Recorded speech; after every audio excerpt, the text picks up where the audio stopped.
Hi guys, this is Lauren from One Step Heavier, and tonight I want to talk to you about the latest show from 21 Pilots that aired on Friday evening. So on Friday, the band released their latest album called Scaled and Icy, and on the same day, they performed an online live show to introduce the new song and the concept for this album. It would be an understatement to say that this show was mind-blowing on so many levels. With the situation in the world for the last year and a half, a lot of bands have hosted online concerts, but clearly 21 Pilots has taken this concept to a whole new level, and here are the 4 reasons why.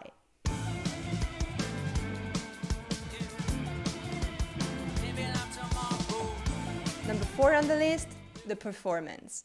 So this may seem like it's recorded, but it is not. It is played live, danced and choreographed live. Everything is happening at the second, and after days on set to build everything up, to rehearse and script every single detail of the show, and God, there are a lot. 21 Pilots was able to offer such a beautifully done show. They used an arena in Ohio to recreate more than 8 different stages, organized in a way that they can evolve from one stage to the other during the concert and set different moods on each song that they play. But this time, Tyler and Josh are not the only one on stage. They have musicians, they have dancers, they have extras, they even have cameos like Jenna and Debbie, and actors performing the Dima ads transitions.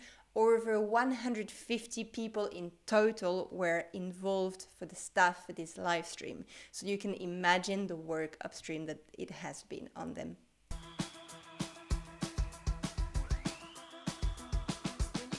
Number 3, the visuals. They went up and recreated an entire setup of different stages across the different eras of albums mostly, and they even set up like an entire Broadway street sort of style. It's called Mulberry Street.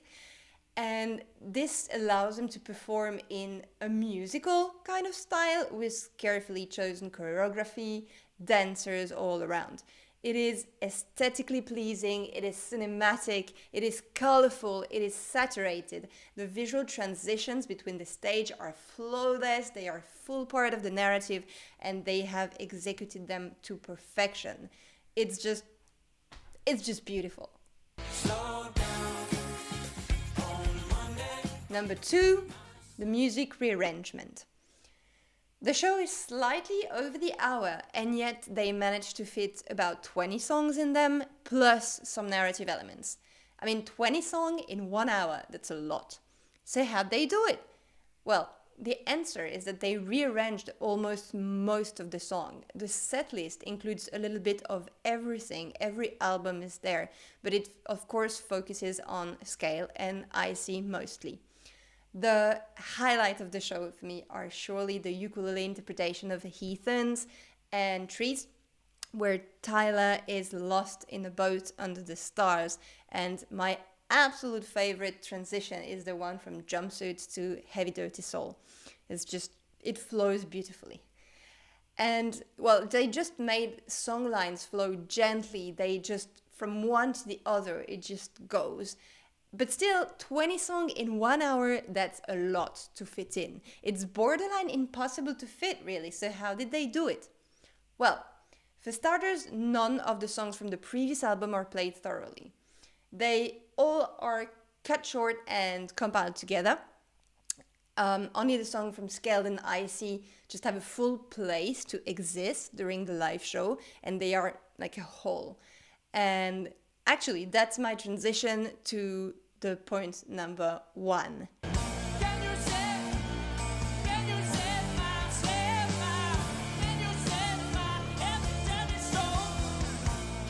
Number 1, the storyline.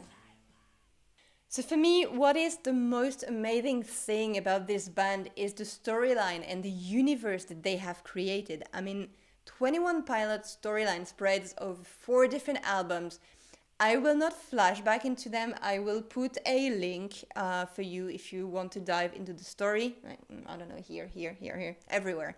I'll put the link. So what's happening here? And what is this starting interview with the odd retro style all about?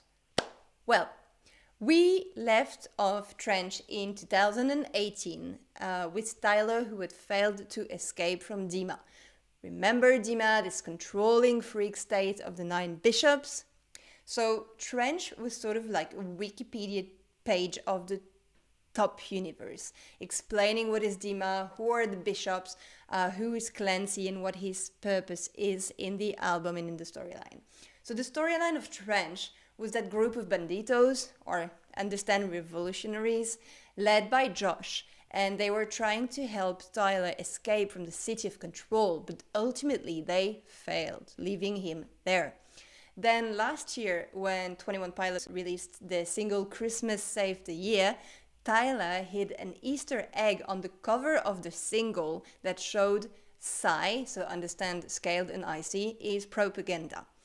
That was the very first clue that Tyler is writing new music. But this music is not coming from him, it comes from Dima, where he's being held captive. Then, earlier this year, they announced the release of an album called Scaled and Icy, which is an anagram for Clancy is dead. They gave quite a few clues in the direction of Scale and Icy hidden in the music videos of Shy Away and Chokers. You can think of Tyler looking away, always out of the stage as if he was being sort of controlled to perform, or you can think of the Dima cup standing on the counter where Josh works, and countless other details. If you're interested in those details and deep dive into those videos, I also put some link somewhere on the screen to people who made beautiful videos about that and who really explain what's happening there. So Scaled and Icy album was released just a few hours before the live stream, and people complained a lot when they heard it first. It just didn't sound anything like 21 Pilot before. It is bright, it's colorful, it's superficial, it's funky, it's upbeat. Some of it just honestly sounds a little dull. It's just sitting here on the surface of pop music, which is very unusual for a band that usually explores very deep topic and which is lyrically challenging. So people complained a lot, but there was still this underlying theory that Scale and Icy is completely fake and it's a product made by Dima with the only intention to sell. And then the live stream came in and everything happened. Opening with the logo Good Day Dima, some of the theories were proven right. The stream opens on this awkward interview of Tyler being obviously forced to be here and answer questions from these two bizarre characters. It feels so out of place. It's just like the colorful rainbow of the universe that Dima is selling. It looks fake, honestly. Then Choker kicks in. And the line, I know it's over, I was born a choker, nobody's coming for me, then reveals that the theory has been right. So Tyler is there, it's not him singing, it's not him writing all this music, it is Dima forcing him to do so. When the show continues, we just obviously see that he's forced to perform for Dima, forced to sing these brand new shiny songs in those made-up streets of happiness where everything is fake, everything is controlled, and as soon as he ventures out of it and goes back to Clancy or his past songs, Dima kicks in and cuts him right in and never let him finish the song. Two perfect examples of this are Car Radio and Holding On To You.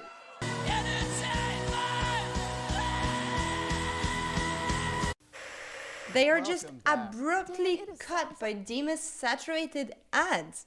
The viewer just gets a glimpse of freedom after the presenters seem to auto-destruct in their constraint of saturation, and beam, the alarm rings off. Are the banditos attacking again? And seeing Josh coming in with his little torch and sort of exploring the stage, are they coming in? Probably. So the viewer just has a little bit of a hope, but then this hope just gets destroyed because Dima jumps right back in and takes the control with Never Take It, which is the final song of the show. Never Take It just flows, and then we are back to the very first line with Tyler coming back to this world that has been stopped for an hour, coming back to this interview and ending up on the same opening line from Choker that nobody's coming for him. Nobody's coming for me. Coming for me. That album or that live show really led me to wonder whether the haters of Scaled and Icy will sort of reconsider their point of view of this album now that Dima has fully taken ownership of it. There are also some theories going on that Scale and Icy is in reality the Trench album, but told from the Dima perspective, from their point of view. Because if you look at the filmography of those music videos, there are a lot of similarities. So undoubtedly something to explore. One more thing to explore, I guess. But as I see it, the guys won't stop to amaze us. So I'm really curious what you thought of this album, and I'm really curious what you thought of the live show. I really was impressed by the creativity that they put in there, and I spent literally a very, very, very pleasant hour just looking at all those colors, looking at the boys playing, looking at the musicians. Everything will put together to perfection. It felt really inspired. So let me know in the comments below what you thought of the show. Thank you for watching. If you like this kind of video, don't hesitate to tell me or subscribe to the channel, and I will see you soon. Ciao!